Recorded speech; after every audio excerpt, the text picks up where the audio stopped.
నమో శ్రీనివాసాయ నమః. నమో వెంకటేశాయ నమః. అందరికీ నమస్కారం అండి. ప్రతిరోజు మీ రాశి ఫలితాలు తెలుసుకోవడానికి ఇంకా మన ఛానల్ సబ్స్క్రైబ్ చేసుకోకపోతే ప్లీజ్ సబ్స్క్రైబ్ చేసుకోండి. లైక్ చేసి మీ పూర్తి సపోర్ట్ మన శ్రీనివాస ఛానల్ కి ఇవ్వండి. ఈ వారం రాశి ఫలితాలలో గోచార్య రీత్యా వృషభ రాశి వారు ఎటువంటి శుభాశుభ ఫలితాలను పొందుతారో తెలుసుకోవడానికి ఈ మన వీడియోని ఎక్కడా మిస్ అవ్వకుండా చివరి వరకు చూడండి. ఈ వారంలో మీరంటే ఇష్టమైన ఒక స్త్రీ వల్ల ధనలాభం కానీ లేదంటే ఒక మంచి శుభవార్త అయినా అందుతుంది. అలాంటి శుభవార్త ఒకటి అందుతుందని మీరు కలలో కూడా ఊహించి ఉండరు. కష్టపడే మీ మనస్తత్వం వల్ల మీ కుటుంబ సభ్యుల అదృష్టం వల్ల శుభవార్త అందుతుంది. ఆ శుభవార్త విన్న వెంటనే విష్ణు సహస్రనామాన్ని పారాయణం చెయ్యండి. అలా చేస్తే మీకు శుభవార్తలు వస్తూనే ఉంటాయి, శుభాలు కలుగుతూనే ఉంటాయి. మీకు ఎటువంటి ఈర్ష, నరదృష్టి, నరగోళ లాంటివి తగలకుండా ఉంటాయి. మీకు వీలుంటే విష్ణాలయంలో కానీ, వేణుగోపాల స్వామి గుడిలో కానీ, వెంకటేశ్వర స్వామి ఆలయంలో కానీ తులసిమాల సమర్పించి అర్చన చేయించుకోవడం వల్ల మీకు అన్ని శుభాలే కలుగుతాయి. ఇంట్లో ఉన్న నెగిటివ్ ఎనర్జీ అంతా పారిపోవడంతో పాటు మీకున్న కష్టాలను కూడా తీసుకుపోతుంది.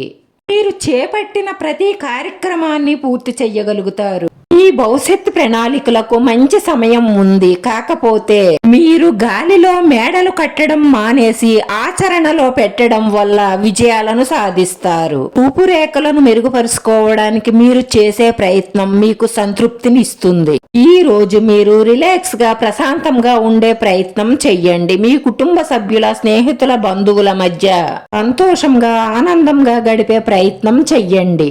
ప్రజల ఆలోచనలు మిమ్మల్ని బలహీనులను చేస్తాయి. సంబంధానికి సంబంధించి నిర్ణయం తీసుకునేటప్పుడు మీరు పరిపూర్ణంగా మాట్లాడవలసి ఉంటుంది. మీకు మంచి సంబంధాలు వస్తాయి. ఈ రాశి వారు శివ పంచాక్షరి మంత్రాన్ని చదవడం కానీ, వినడం కానీ చేయడం వల్ల మీకున్న దోషాలన్నీ పరిహారం అయ్యి ఆటంకాలు తొలగుతాయి. మీరు చేసే ప్రతి ప్రయత్నం కూడా త్వరలోనే పూర్తవుతుంది. కొత్త ఇల్లు కొనాలన్న ఆలోచన మీకుంటే దాన్ని ఈ రోజే ఆచరణలో పెట్టండి. ప్రయత్నాలు ప్రారంభించండి. తప్పకుండా మీకు మంచి జరుగుతుంది. వ్యాపారాన్ని వేగవంతం చెయ్యండి. విజయం సాధిస్తారు. వినోదాల్లో పాల్గొనండి. ఇలా పాల్గొనడం వల్ల ఒత్తిడి నుంచి కొంత ఉపశమనం పొందుతారు. కెరియర్ పరంగా యువత ఊహించని లాభాలను పొందుతారు. సమయాన్ని వృధా చెయ్యకండి. అలా చేస్తే విజయానికి దూరమయ్యే అవకాశాలుంటాయి. ఎల్లప్పుడూ మీరు కోరుకున్నదే జరగదు కాబట్టి దేనికైనా సరే మీరు సిద్ధంగా ఉండాలి. షాపింగ్ చేసేటప్పుడు మీ సామర్థ్యానికి మించి ఖర్చులు పెట్టకండి. మెప్పులకు పోయి అప్పులు చేసినట్లయితే ఆర్థికంగా చాలా ఇబ్బందులు పడే అవకాశాలుంటాయి. ప్రేమ వ్యవహారాలలో ఏమైనా అపార్థాలు వస్తే అక్కడికక్కడే పరిగణించండి. లేదంటే అది పెద్ద సమస్యగా మారుతుంది. గతంలో జరిగిన పాత విషయాలను వదిలేయండి. కొత్త విషయాలపై దృష్టి పెట్టండి.